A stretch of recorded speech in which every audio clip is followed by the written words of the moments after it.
Direction le Cap, la ville la plus tolérante du continent africain.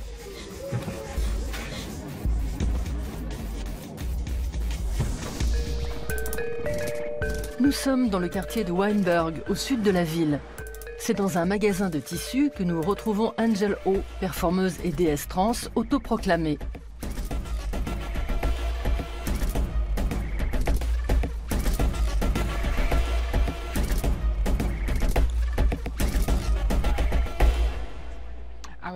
Je vais prendre ce satin rose, s'il vous plaît.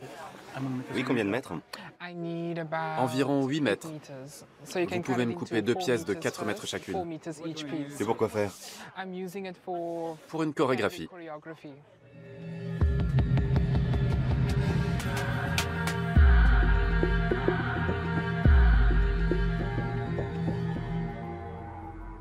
Try Rabang said you tried it.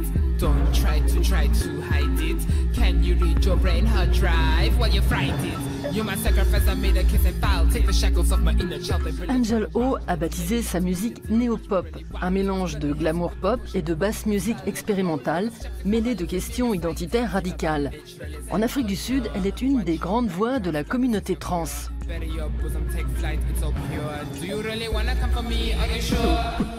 Avec ses tenues futuristes et baroques, Angel O est aussi devenue une icône de la mode.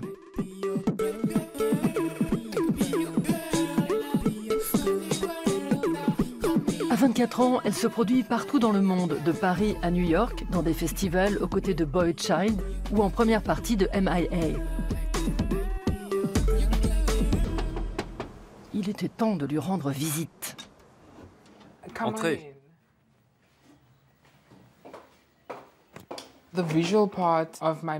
La partie visuelle de ma musique et de ma personnalité est très importante, autant que la musique elle-même. J'adore me transformer en différents personnages. Parfois, j'aime ressembler à une dame distinguée et le lendemain à une délinquante. Ça dépend de mes goûts et de ce que j'explore sur le moment. Ensuite, je présente le résultat au monde entier.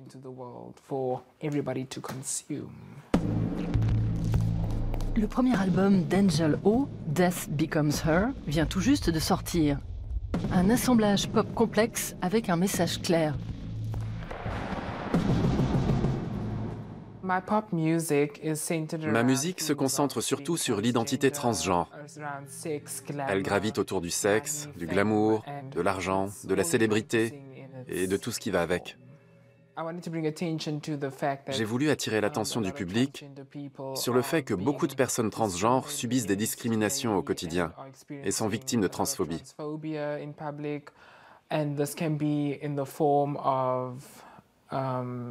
Cela peut être quelqu'un qui vous fixe de manière déplacée. Vous sentez que vous n'avez aucun contrôle sur la situation et que vous êtes démuni. Et pourtant, sur le continent, l'Afrique du Sud est considérée comme le pays le plus avancé en matière de droits LGBTQ. Les couples de même sexe ont été autorisés à s'y marier légalement, bien avant les Français ou les Allemands. Nous nous rendons à la galerie préférée d'Angel O.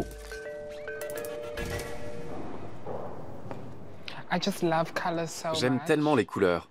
Je trouve que ça se retranscrit bien dans ma musique. Je ne vois pas la musique en couleurs, mais je peux me l'imaginer.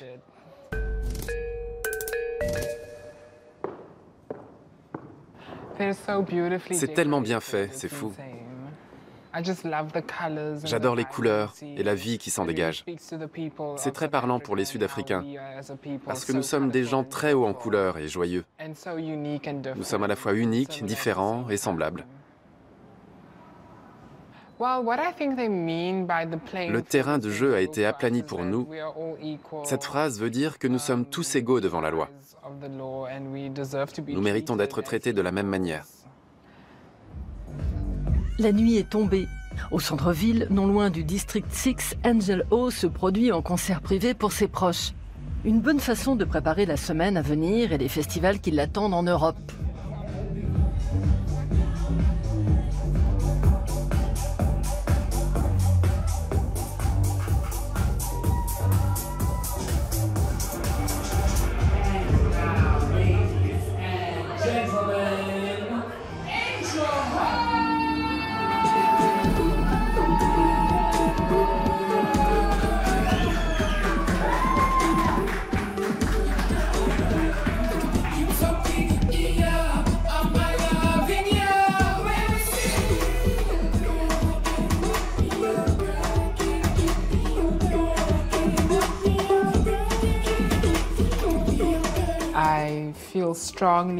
Je pense vraiment qu'être transgenre, c'est l'avenir. Ce n'est pas possible autrement.